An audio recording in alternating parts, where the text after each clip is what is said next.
In this little exercise, I'm going off script to do something with you that I often do in live groups when I'm brought in as a speaker. I think imagination is just so important about everything that I like to teach a little experience of imagination that I'm going to do with you right here. First of all, imagination is from a Greek word imago. Imago means face. It can be a human face, or it can be like the facade of a building, the front presence, what you see at first about anything. Imago. So imagination is this capacity inside of us to see at least a visual, at least the outside, the beginning of the concept of a thing. I believe that our ability to imagine is a creative faculty built into the soul. Right now we're an embodied spirit, a body and soul, so our imagination feels like it is inside of us. I believe that when we leave the body, the imagination will go with. In the work that I do with stuck souls, very often the critical part of the work is helping someone who is stuck imagine a different possibility than they have until now. It's really the same work that we do in counseling a lot of the time. When a person makes a counseling appointment, it's often because of pain. They're in some sort of pain and they can't imagine a way out of it. They've often imagined several possibilities and none of them worked. And so they find themselves motivated to get to a counselor. Often I think the counselor's job is simply to listen to the possibilities that they have tried and found wanting, and to try to posit another possible image. But it's important that it come from their mind and not a counselor. So it's trying to help a person reimagine within them another possibility. So here, this is what I'd like to do with you. I'd like you to close your eyes for a second, even though you're looking at a video. Close your eyes for a second and imagine for me something that you know is real, but that you can't see, either because your eyes are closed or it's not in the room anyway. Just imagine anything that's real. Don't make it too hard. Just imagine any real thing. Have you done it? Well, when I'm in a group, I'll say, what did you imagine? Someone will say, my daughter. Okay, well, the daughter's not here in the room. Good job. You imagined her even though she's not here. Or I imagined an apple, a fish, something that you know really exists, and you can create the picture of it in your mind's eye, in your imagination. So real things can exist in imagination. You just proved it to yourself. Fish are real, your daughter's real, whatever. The next part is just a little bit more difficult. I'll say, now please imagine something that you know is not real, but you can imagine it anyway. It might help to imagine something ridiculous. Have the heart of a child.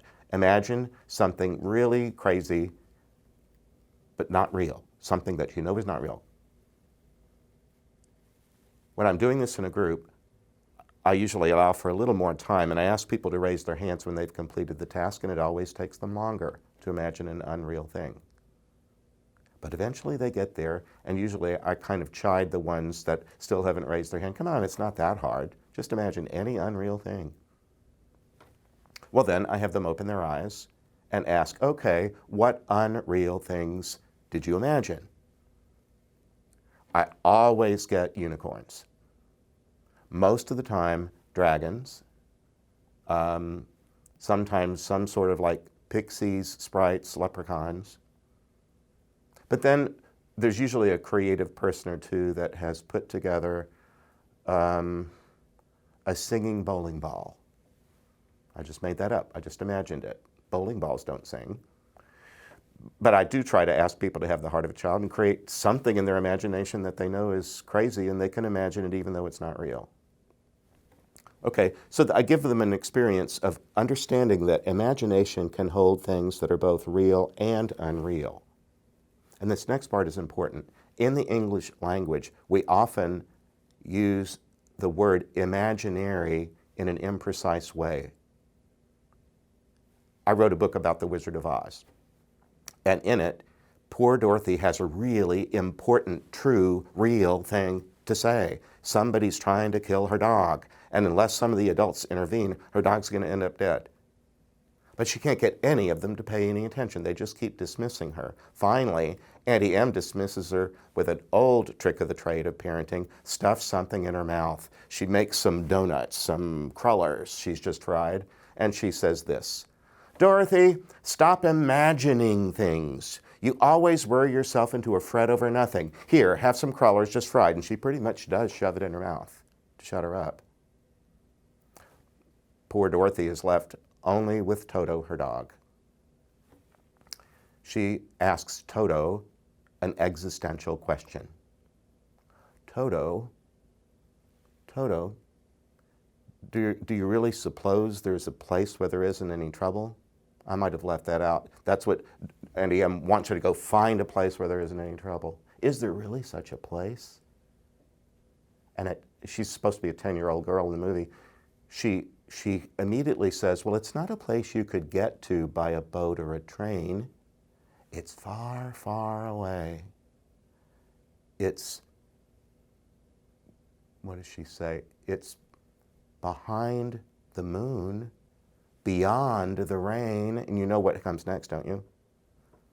Somewhere over the rainbow, which is a lovely song, but in that moment in the plot line, it's pretty much a "my life sucks" song. I hate it here. I'd like to be anywhere but here. I don't even care where I go as long as it's over the rainbow. Well,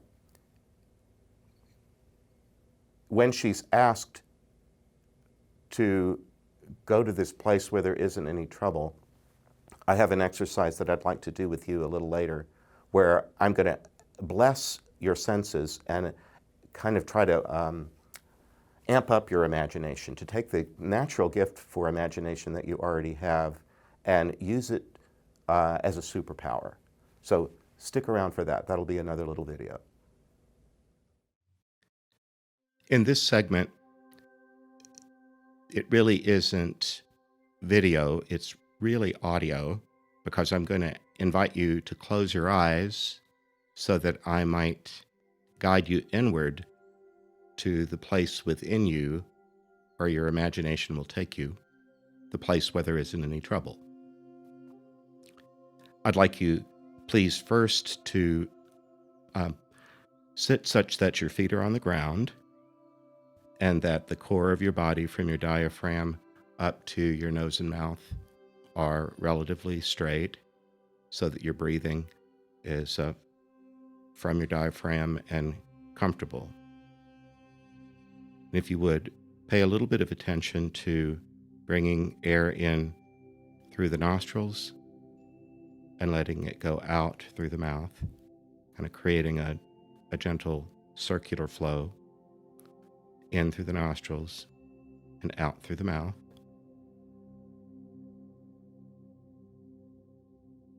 Because I'm a Christian and a Catholic priest, when I do a guided meditation, I like to do that from within my tradition. You're welcome to join in this prayer of blessing if you'd like. I pray in the name of the Father, the Son, and the Holy Spirit, and I ask God's blessing upon you. We'll ask for each of the senses that God has built in to your body to be activated in turn and kind of supercharged. So now on the screen of your imagination with your eyes closed, remember your eyes are a ball, they're an orb. When your eyelids are open, you can see out the front. When they're closed, you might be able to see out the back as you do when you're asleep. And when your imagination in sleep shows you pictures. So we're looking out the back of the eye into your inner world. and we'll be going to the place where there isn't any trouble. So first, I'm going to ask you to focus just on your vision. Allow the place where there isn't any trouble to start showing itself to you visually. This could be a place that you've actually been and that's full of brightness and color and beauty. It might be a place that you've heard of, that you would love to visit. It might be a place from the distant past of your life. It might be a place that you once were actually, and now it's coming back to you. Or it could be a combination. Whatever it is, let the place where there isn't any trouble show itself to you first visually. Take note of shape and color, more color than you're used to seeing. Our eyes have a kind of a color bandwidth, but here in this place, that's expanded on both ends. You can see such rich color and nuance and beauty.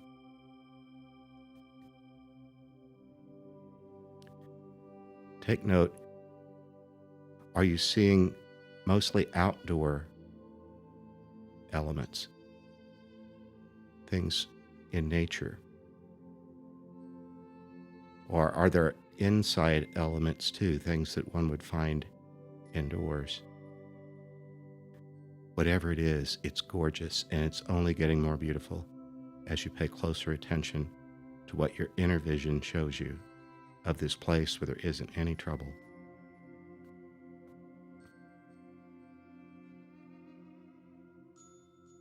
Now I'd like to invite you to think of your eyes like a microscope that can hone in on some little part of the whole.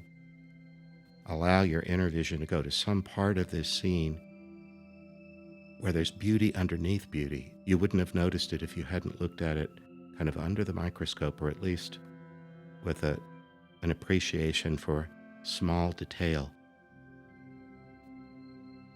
It might surprise you how much beauty there was that you might have overlooked. Just let it show itself to you. And then kind of save it as you might on a computer. Got it? Next, I'd like to invite you to swoop up and out, more telescopic. Allow yourself to see this scene from above it so that you can take in the panorama of it. Where are you? How did all this beauty come to be in one place? You might want to turn 360 so that you can see all around, above, below. Have you ever been in such a beautiful place? A place without any trouble.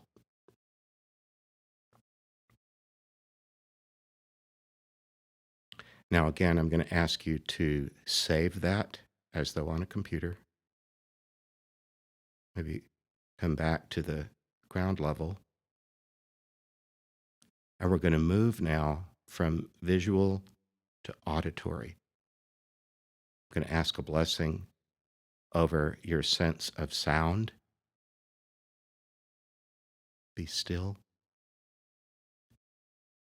and let the sounds of the place where there isn't any trouble begin to reveal themselves to you.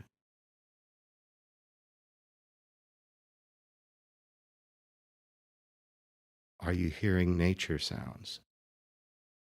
It's all beautiful. There's nothing jarring or out of place. Every sound here is gorgeous.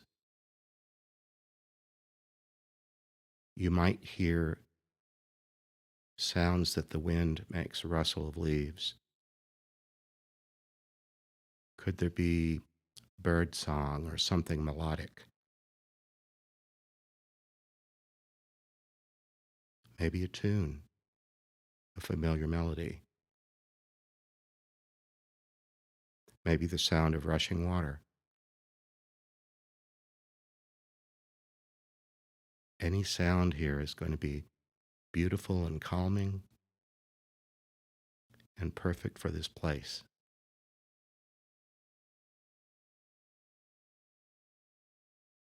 There might be sounds that take you way back to earlier times in your life, sounds that you haven't thought about in so long, but they belong here because this place has no troubles.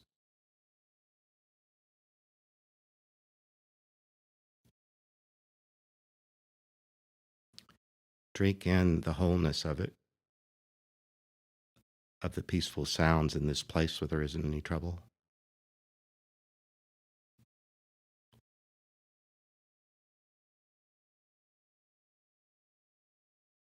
Save them, because we're going to include them but transcend them and go on to the sense of touch in the place where there isn't any trouble.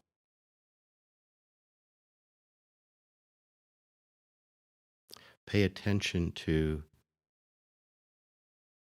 your skin.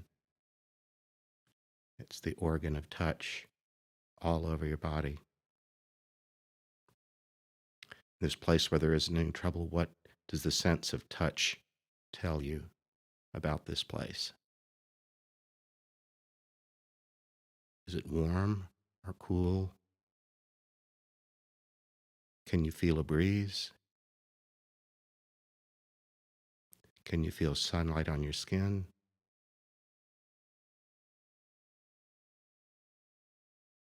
Maybe you can feel clothing that's perfectly fitting or soft. How do you feel supported?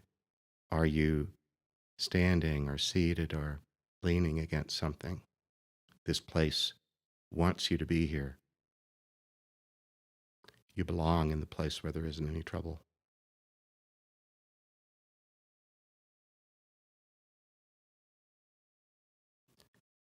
Save that, please. For next, we're moving on to the combined senses of smell and taste. Those two are so often linked.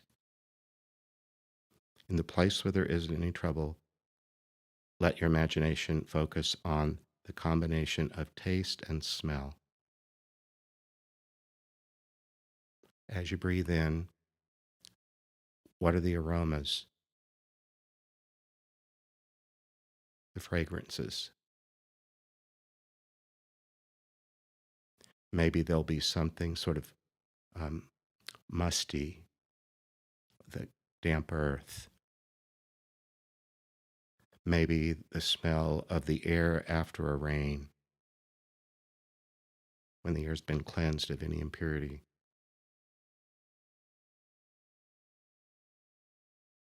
Maybe it's something more familiar, a family smell. The smell of a kitchen or a bedroom, someplace that's yours. Maybe it's a long ago smell, but someplace that makes you feel that you belong. It could be that there's taste buds aroused because of the smell of something that you can almost taste when you walk in the room, or when the aroma of it wafts across where you are. Maybe there's some particular food that every time it was prepared you knew it was because you were loved by the one preparing it.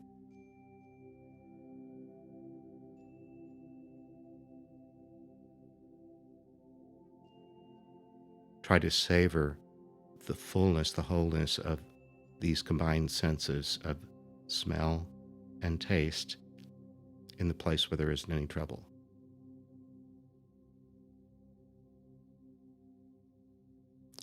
Save that. And I'm going to invite you into the sixth sense. Many people call it that. That intuition that is larger than any one of our five senses, sometimes connected to several of them at once, but allow for a larger you to just intuit, to somehow take in the fullness of this place where there isn't any trouble.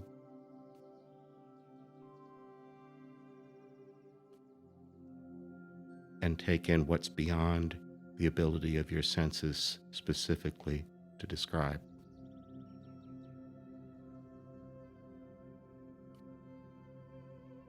You're so at home here.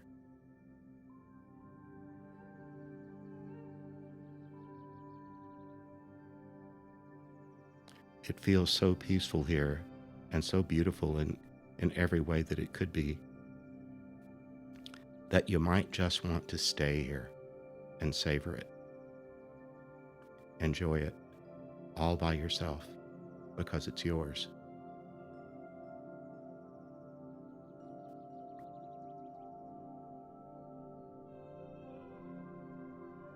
Oftentimes, when we experience something really beautiful, it's not long before the thought emerges, oh, I'd love to share this with.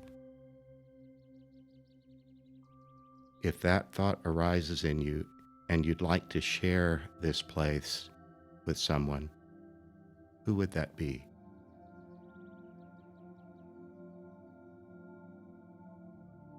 And if you like, can you make room in this space to share it with the person that comes to mind?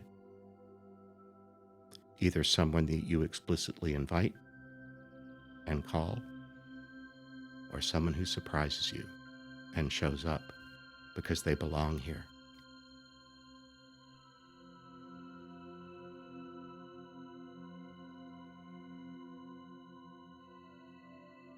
Can you see emerging the presence of someone who wants to be with you in this place?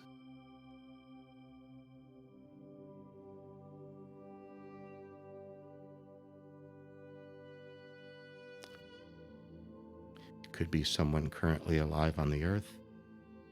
It could be someone currently alive in another way. Someone from long ago.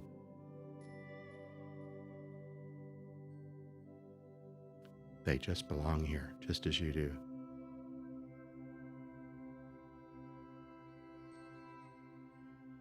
If you like, take a good look at your visitor and let them take a good look at you.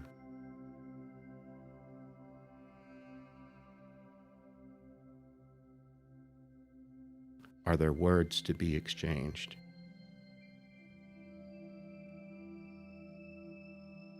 Greetings, words of affection or gratitude?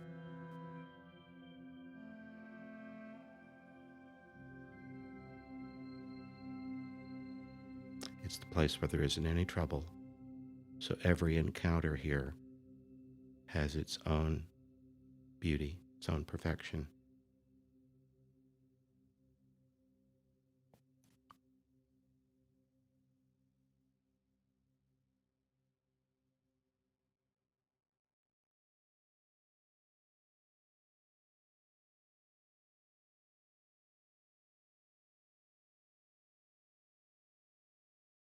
Do you have a question to ask or a response to a question?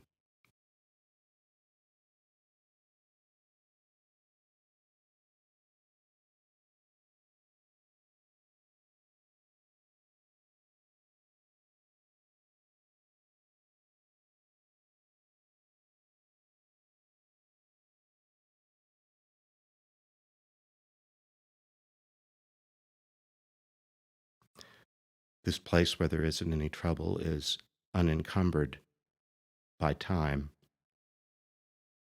and its passage. But for this moment, as your guide, I'm going to invite you to wrap up,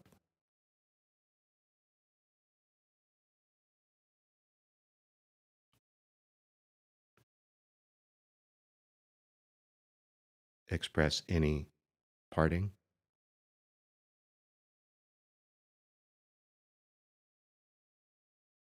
take stock again of all your surroundings, and vividly save them so that you can come back here and linger as long as you like.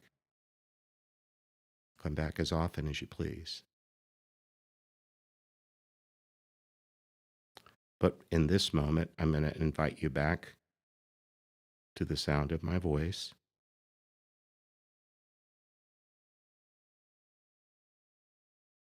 Gently make your way back toward the sound of my voice to where this guided meditation began a short time ago.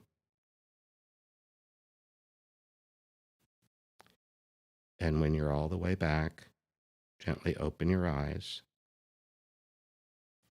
Look around at the space that you're in.